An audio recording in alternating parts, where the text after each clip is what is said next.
مولانا یوسف رحمۃ اللہ علیہ فرمایا کرتے تھے جتنا اس کام میں ہم ظاہر کے خلاف چلیں گے اتنی ہی مقدار میں اللہ تبارک و تعالی ظاہر کے خلاف داعی کی مدد فرمائیں گے. جتنا ہم اس کام میں ظاہر کے خلاف قدم اٹھاویں گے اتنی اللہ تبارک و تعالی ظاہر کے خلاف مدد فرمائیں گے. اور اللہ تبارک و تعالی کے ساتھ حسن ظن کا تقاضا بھی یہی ہے. اللہ تعالیٰ کے ساتھ حسن ظن کی ابتدا ظاہر کے خلاف چلنے سے ہوتی ہے. اللہ تعالیٰ کے ساتھ حسن ظن اور اچھے گمان کی ابتدا ہی ظاہر کے خلاف چلنے سے شروع ہوتی ہے کہ جب ہم نے ظاہر کے خلاف قدم اٹھایا تو اللہ کے ساتھ ہم نے گمان صحیح کر لیا کہ اللہ تیری قدرت ان ظاہری حالات کے ساتھ نہیں جو اس وقت ہمارے خلاف ہے، بلکہ آپ کی قدرت تو اس سے بالا تر ہے اور ان ظاہری مخالف اسباب کے اندر مقید اور محدود نہیں. اور ظاہر کے موافق چلنا ہی اللہ تعالیٰ سے بدگمانی کی شروعات ہے. ظاہر کے مطابق چلنا ہی اللہ تعالیٰ کے ساتھ بدگمانی کی شروعات ہے کہ ہم نے اللہ کی اس قدرت کو جو تمام حدود اور تمام شکلوں سے بالا تر ہے ان شکلوں میں محدود اور منحصر اور مقید سمجھ لیا جو ہمارے سامنے موجود اللہ تبارک و تعالی ظاہر کے اعتبار سے بھی عالم کو مسخر فرماتے ہیں، باطن کے اعتبار سے بھی. اور ان اعمال دعوت کی وجہ سے جس طریقے سے ظاہری طاقتیں زیر ہو جاتی ہیں اسی طریقے سے روحانی طاقتوں کو بھی اللہ مسخر فرما کے زیر فرما دیتے ہیں جن کو زیر کرنے کے کوئی اسباب نہیں انسانوں کے پاس. ان اعمال دعوت کے ذریعے سے اللہ ان روحانی باطل طاقتوں کو بھی مسخر اور تابع بنا دیتے ہیں. اس لیے اس کام کے لیے شرط ہے جتنا ہم اس کام کو اپنا کام سمجھ کے کریں گے اتنی طاقت اللہ کی طرف سے ملے گی اور اتنی رفتار تیز ہوگی اور اتنی جلدی ہم مقصد تک پہنچیں گے. جتنا ہم اس کام کو کسی اور کا سمجھ کے کریں گے اتنی رفتار میں سستی ہوگی اور اتنی قوت بھی کمزور ہوگی. مولانا یوسف رحمۃ اللہ علیہ کا معمول تھا صبح سے لے کے شام تک اعمال دعوت میں لگے رہنا، فجر کا بیان اور پھر ناشتہ، اس میں بھی 2-2 گھنٹے کی دعوت اور پھر مشورے میں دعوت، پھر روانگی میں دعوت، پھر حیات الصحابہ لکھنا اور پھر حدیث پڑھانا، پھر دعا، پھر حیات الصحابہ رات کو عشاء کے بعد پڑھنا. تو کچھ ساتھیوں نے سوچا کہ اتنا مشغول حضرت ہیں، آرام کا بھی انہیں فکر نہیں، تو ہم مل کر کے حضرت کے پاس جاتے ہیں، تقاضا رکھتے ہیں اور تجاویز سوچتے ہیں کہ کچھ کام تقسیم ہو جائے تاکہ حضرت کے اوپر سے بوجھ ہلکا ہو جائے. اور متکلم حضرت مولانا عبید اللہ صاحب رحمۃ اللہ علیہ کو بنایا. بس ان کی تجویز سنتے ہی حضرت اتنے ناراض ہوئے کہ حضرت نے بس ایک جملہ کہا کہ تم سب کے سب اپنا بوریا بسترا لے کر یہاں سے چلے جاؤ، تم میں سے کسی کی مجھے ضرورت نہیں. کیا فرمایا؟ سب یہاں سے اپنا بسترا سمیٹو، یہاں سے روانہ ہو جاؤ، تم میں سے ایک کی مجھے ضرورت نہیں. پھر فرمایا کہ تمہارے میں اور مجھ میں فرق صرف اس لیے ہے اتنا سارا کام اللہ تعالیٰ اکیلے سے اور تم سارے مل کر کے، اس کی وجہ یہ ہے کہ میں اس کام کو اپنا کام سمجھ کے کرتا ہوں اور تم سب کے سب یہ کام میرا سمجھ کے کرتے ہیں. یہ ہے فرق کہ تم سب مل کر کے یہ کام یوسف کا سمجھ کے کرتے ہو، اس کا حکم اور امر سمجھ کے کرتے ہو، اور میں اس کو اپنا کام سمجھ کے کرتا ہوں. یہ ہے اصل چیز.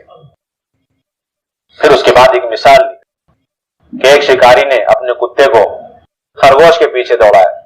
اب کوشش کے باوجود کتا خرگوش تک پہنچ نہیں سکا اور خرگوش بچ کے نکل گیا.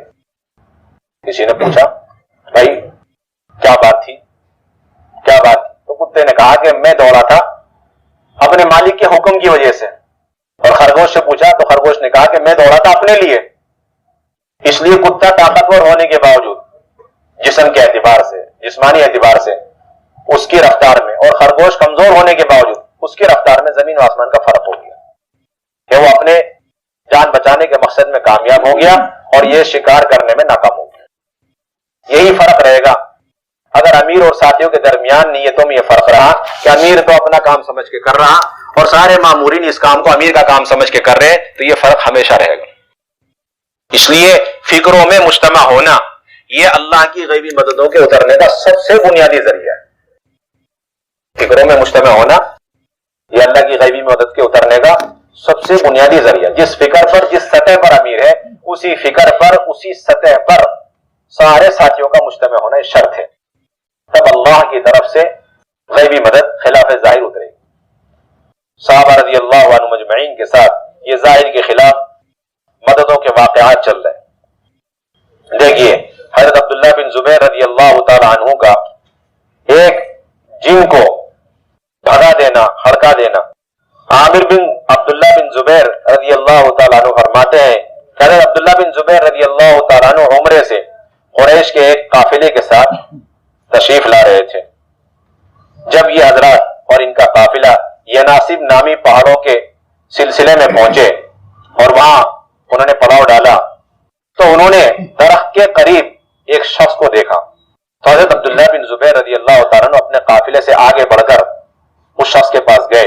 جب اس کے قریب پہنچے اور سلام کیا تو اس آدمی نے ان کی کوئی پرواہ نہیں کی اور بہت ہی ہلکے آواز میں سلام کا جواب دیا.